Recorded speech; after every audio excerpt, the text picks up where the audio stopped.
YouTube Tamil மக்களுக்கு வணக்கங்க. இன்றைக்கி ஒரு கெட்ட கொழுப்பை அகற்றி ஒரு மருத்துவத்தன்மையாக உள்ள ஒரு இஞ்சி குழம்பு தான் வைக்க போகிறோம். பார்த்திங்கன்னா அதுக்கு வந்து ஒரு 200 கிராம் அளவுக்கு இஞ்சி, பூண்டு வந்து பார்த்திங்கன்னா ஒரு நீங்கள் நிறைய கூட 5-6 பூண்டு கூட எடுத்துக்கங்க. நான் ஒரு 4 பூண்டு எடுத்துருக்கேன். தக்காளி ஒரு 3 எடுத்துக்கங்க. வெங்காயம் 2 எடுத்துக்கங்க. இது வந்து புளி வந்து ஒரு கைப்பிடி அளவுக்கு நீங்கள் வந்து ஊற வச்சு எடுத்துக்கோங்க. ஊற வச்சு கரைச்சி எடுத்து வச்சுக்கோங்க. அடுத்தது மிளகாய்த்தூள் வந்து குழம்பு மிளகாய்த்தூள் எடுத்துக்கோங்க. 2 ஸ்பூன் எடுத்துக்கங்க. குழந்தைங்களுக்கு நீங்கள் சமைக்கிற மாதிரி இருந்தால் 1 ஸ்பூன் போதும். ஏன்னா இஞ்சிலே வந்து அதிகமாக காரம் இருக்குது. அதுங்க கடுகு தேவையான அளவுக்கு எண்ணெய் வந்து பார்த்திங்கன்னா நல்லெண்ணெய் எடுத்துக்கங்க. நல்லெண்ணெய் ஒரு 100 கிராம் அளவுக்கு நீங்கள் ஊற்றி செய்யுங்க. சூப்பராக இருக்கும். குழம்பு நல்லா டேஸ்ட்டாக இருக்கும். இல்லாத பட்சத்தில் 50 கிராம் ஊற்றிங்க. அப்படி சப்போஸ் நல்லெண்ணெய் இல்லாத பட்சத்தில் கடலை எண்ணெய் எடுத்துக்கோங்க. அது சுத்தமான எண்ணெய் எடுத்து ஒரு 100 கிராம் அளவுக்கு நீங்கள் ஊற்றி செஞ்சு பாருங்கள். குழம்பு சூப்பராக இருக்கும். இது எல்லாமே சுத்தம் பண்ணி இஞ்சி தோல் உரித்து கட் பண்ணி நீங்கள் நைஸாக வந்து மிக்சியில் போட்டு அரைச்சி வச்சுக்கோங்க. வெங்காயம் தக்காளி கட் பண்ணி வச்சுக்கோங்க. பூண்டு வந்து முழுசாக உரித்து வச்சுக்கோங்க. ஒரு கடாயை வந்து எடுத்துக்கங்க. அதில் வந்து நம்ம எண்ணெயை ஊற்றுறோம். அடுத்தது கடுகை போட்டுட்டு வெங்காயம் வந்து பொன்னிறமாக நம்ம வதக்கிற அளவுக்கு நம்ம வந்து வதக்கணும். அதிலே வந்து கொஞ்சம் உப்பு, நீங்கள் வந்து கல் உப்பு கொஞ்சம் ஆட் பண்ணிட்டீங்கன்னா சூப்பராக வந்து சீக்கிரமாக வதங்கும் வெங்காயம். அவ்வளோதான். இதில் இப்போ கடுகு பொரிஞ்சு வெங்காயம் போட்டு வச்சுங்களா. வெங்காயம் போட்டோன்னே இது வந்து நல்லா பொன்னிறமாக வதக்கிடுங்க.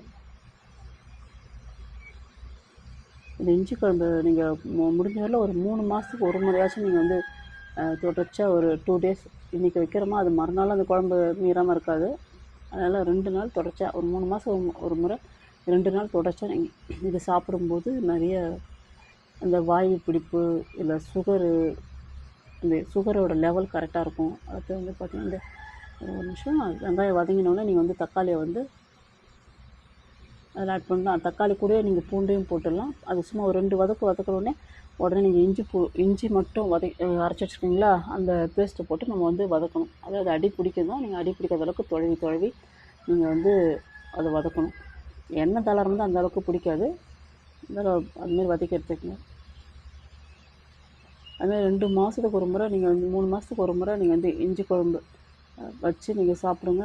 வீட்டில் இருக்க எல்லாருமே நிறைய ப்ராப்ளம் வந்து நமக்கு வந்து சால்வ் ஆகும். மெயின் வந்து நமக்கு உடம்புல கெட்ட கொழுப்பு ஏன் வருதுன்னா, ஒரு முறை நம்ம பூரியோ இல்லை வடையோ சுட்டிருப்போம்.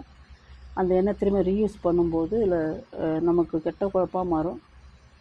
இல்லை மற்ற நமக்கு இந்த கடலெண்ணெய் நல்லெண்ணெய் இல்லாத பட்சத்தில் மற்ற எண்ணெயை நம்ம சாப்பிடும்போது நமக்கு அதுக்கு உபாதைகள் வரும். அது கெட்ட கொழுப்பாக மாறும். இதுதாங்க இஞ்சி வந்து நம்ம போட்டு நம்ம அப்படியே வதக்க வேண்டியதுதான். தக்காளி கூட இஞ்சி வதங்குற மாதிரி பண்ணிட்டோம். அதேமாரி நம்ம சமையல் பண்ணுறதுல வந்து பார்த்திங்கன்னா அந்த அதிகமாக வறுக்கிற ஐட்டம், வாழைக்காய் வறுவல், கருணக்கிழங்கு வறுவல், இந்த வறுக்கிற ஐட்டம் எது சாப்பிட்டாலும் நமக்கு கொஞ்சமாக கண்டிப்பாக வந்து அதில் இஞ்சி சேர்த்துக்கிட்டோம்னா அந்த ப்ராப்ளம் வராது. இஞ்சி சேர்க்காத வறுக்கிறவங்க எல்லாருமே வந்து பார்த்திங்கன்னா கெட்ட கொழுப்பாக ஒரு பக்கம் ஃபார்ம் ஆகும். அப்போ இந்த மாதிரி 2 மாதத்துக்கு இப்போ அந்த இஞ்சியெல்லாம் நல்லா வந்து எண்ணெய் கசுற அளவுக்கு நீங்கள் வதக்கி எடுத்துக்கணும். எண்ணெய் வந்து கசிஞ்சு வரும் இல்லைங்களா, அந்த மாதிரி வதக்கினதுக்கு அப்புறம் தான் நம்ம வந்து இந்த மிளகாய்த்தூளை வந்து சேர்த்து இந்த மிளகாய்த்தூள் வந்து நம்ம இந்த எண்ணெயில் நல்லா படுற மாதிரி நல்லா வந்து கிளறி விட்டுட்டு அதுக்கப்புறமா நீங்கள் வந்து தண்ணியை விடணும். தண்ணி எப்படின்னா கொஞ்சம் இந்த டேஸ்ட்டுக்கு தகுந்த மாதிரி நம்ம கொஞ்சம் ஊற்றிக்கங்க. இது வந்து ஒரு 1 இன்ச்சு இல்லை 2 இன்ச்சு அளவுக்காச்சும், இல்லை 1 இன்ச்சே போதும். 1 இன்ச்சு அளவுக்கு கொதித்து சுண்டுற அளவுக்கு நீங்கள் இந்த பதத்தை பாருங்கள். ஏன்னா மிளகாய் வெடுப்பு அப்போ தான் போகும். இது நல்லா கிளறி விட்டு நல்லா கொதிக்க வச்சுட்டு நல்லா கொதித்தோடனே இப்போ இந்த 1 இன்ச்சு அளவுக்கு குறைஞ்சிச்சு இல்லையா குழம்பு.